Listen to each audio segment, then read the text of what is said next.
What's up, everybody? It's your boy Sir Splash. I've failed to record this video multiple times. My device keeps messing up, but anyways, I'm just gonna give a rundown on how strong Obi Wan Kenobi is. It's not gonna be as long as my original 2 takes because they messed up. But anyways, I'm gonna kind of go over the stuff Kenobi has been able to do, what he's capable of. Some stuff will be legend, some will be canon, but the legend stuff doesn't contradict Disney canon, so it's fine. But anyways, let's get into it now. Skill wise, just as a martial artist, because you know Kakashi's a very good martial artist, Kenobi has been able to best Mandalorians. Mandalorians are aliens and humanoids that are raised in the galaxy to be the ultimate galactic warriors. They train in every martial art they can find, every way of combat, and Kenobi on several occasions has defeated them. He even defeated Pre Vizsla, who was the strongest and the superior of the Mandalorians prior to Darth Maul taking him out. He was able to compete with Jango Fett, Jango Fett being the most skilled bounty hunter in the galaxy, and someone even Count Dooku considers a threat to Jedi or Sith in martial combat. And as you know, in Clone Wars, he pulled up on Jango and was able to pretty handily fight him. Against large humanoids, he's been able to win. Against large aliens, he's been able to win. Against Wookiees, who can lift up mine shafts, he's been able to match their strength and knock them out and defeat them in combat. He's been able to keep up with Anakin Skywalker, who's considered one of the most skilled and physically gifted Jedi of all time.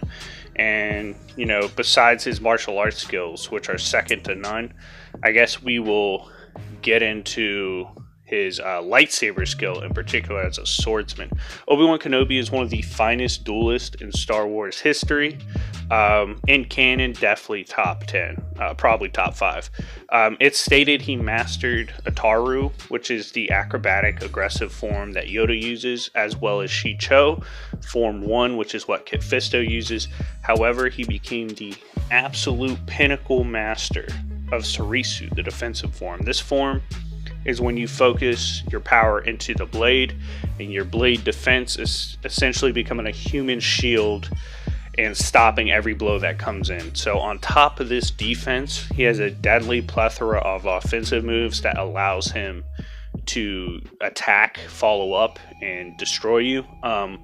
For example, Count Dooku, who's been able to contend with the likes of Yoda and was Mace's rival when he was in the Jedi Order, when he fought the Master of Sarisu, Obi Wan Kenobi, he stated he couldn't even make Kenobi budge as a duelist, couldn't even make him move.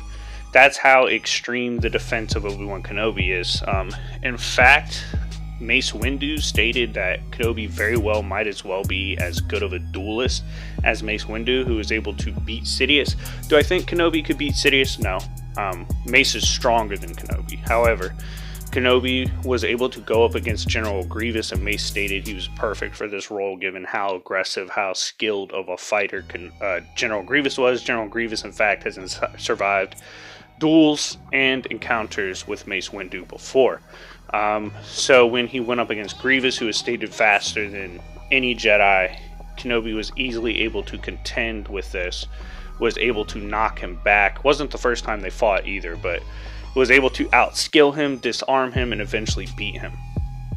Strength-wise, he's been able to hold open the mouth of a Sarlacc in a Sarlacc pit. He's been able to hold off massive aliens, one-shot Wookiees, one-shot Mandalorians who are used to physical extreme combat. He took out a heavyweight champion alien that was much bigger than him. As a Padawan, he one-shot an alien much larger than himself. He was able to contend with Mustafar Anakin, who was stronger than before.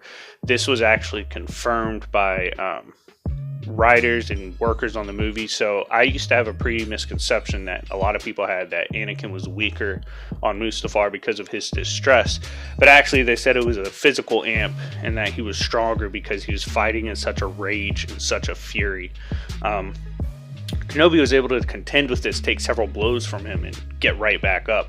This Anakin's blows against Count Dooku were compared to small meteor strikes. That's how hard he hits, and he's hitting even harder than Kenobi, and even still could not break the guard of Kenobi. He was also able to knock over Anakin several times in that fight, When he used the Force in the Revenge of the Sith novel, it was stated he treated General Grievous's armor like bending a spoon. This is crazy because General Grievous's armor is built to withstand impact from starships, their bombing techniques, their destroyers, stuff that like levels towns, cities even, and he treated it like fodder once he was using the Force. You know, if he's not using the Force and just kicks Grievous, it hurt, but you know, when he was actually, he ripped open his chest pretty easily. Now moving on to speed, it's stated in the Revenge of the Sith novel that the pilots have to move at light speed, they have to fight at light speed, and Kenobi does this comfortably against several opponents using laser blasters as well. So he's traveling at light speed, you know, warping and fighting, and it's absolutely easy for him because of his Jedi training. He has extreme precog. Even if he himself is not the one being affected by danger, he can still sense it.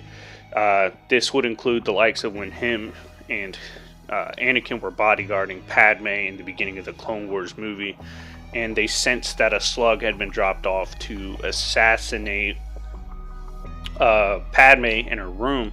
That wasn't even a threat to Kenobi, it wasn't even a make on his life, but he was able to sense danger anyways and react to it. This just shows how acute the Jedi's precog is. Any kind of danger, any fluctuation in the situation, they can sense coming.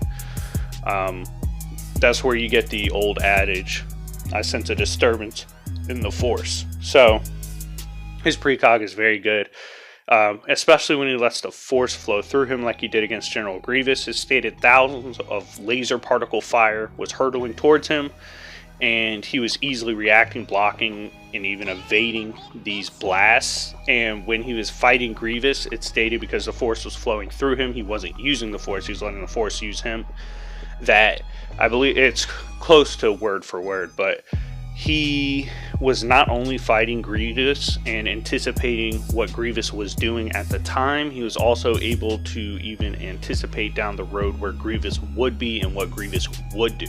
So he's seeing the then and now in combat, but he's also seeing the down the line version of combat of Grievous, which was allowed him to take on Grievous, who's stated faster than every other Jedi. And this would put Kenobi as one of the fastest Jedi of his time in combat. Anakin stated that Kenobi in one of the novels had a blaster with, you know, laser fire to his chest, and that Kenobi could easily evade this and kill the gun and the Persian before anything happened. When it comes to durability, Kenobi's one of the best tanks in the series. Took several blows from Anakin and was fine. He was taken prisoner in the comics and held for several weeks and tortured. When he got out, he was able to ragdoll his opponents. He was able to fight off 100% Ventress after all of this torture and was fine. His head is stated to be, in the Revenge of the Sith novel, even superior to Durasteel. By the way, Dooku ragdolled him. It didn't actually cause any permanent damage. He's taken multiple point-blank explosions and walked it off, was just fine. He got shot in the back multiple times. They thought he was dead and he got up. He's taken fire point-blank and was fine. He got consumed by Dirge and just blew up Dirge from the inside. As far as like the particulars of stuff he can use in the Force, he can force push, obviously. Kinetically, telekinetically, he can hold you. He can read your mind. He can neg mental tricks and mental warfare. Best evidence of this came in a Clone Wars novel in which he was traveling to a dark side nexus, which was planetary and planet-wide, nothing but the dark side.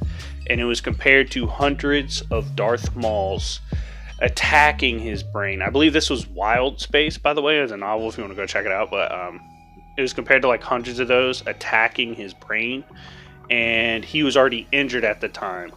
And it's stated that because of his 36 years of Jedi experience and training, he was able to fight off this attack, fight off this ability, and he knocked away the dark side. So even on a planetary dark side nexus constantly attacking his mind, he was able to fight it off. He could perform regular Jedi tricks, mind tricks on characters. He is able to subtly manipulate you with his mind tricks. It doesn't even have to be something crazy or blatant. He is able to fight off poisons, toxins in his body, stuff that kills everybody else. He is able to manipulate stuff on a molecular level. Actually, every Jedi has to do this to even make their lightsaber. They manipulate the Kyber crystal on a molecular level. He also, in a novel, manipulated water, created a wave, and it said he was controlling every water molecule and shifting it and forcing it to do what he wants. He's able to force your hand to drop things. Mechaduru, especially if it's metal, he can manipulate the inner machineries even in the middle of combat. Did this against Anakin in the novel to make Anakin drop his lightsaber because Anakin had that one cybernetic arm. Intelligence wise, he's one of the smartest fighters in the verse. It's stated Anakin was perhaps the most dangerous duelist at that time when they fought on Mustafar, but Kenobi was smarter and was able to outpace him, outthink him, and there's the high ground meme, but Kenobi actually is very adept at getting to where he needs to be at the right time to win a fight, especially when he's desperately trying to win.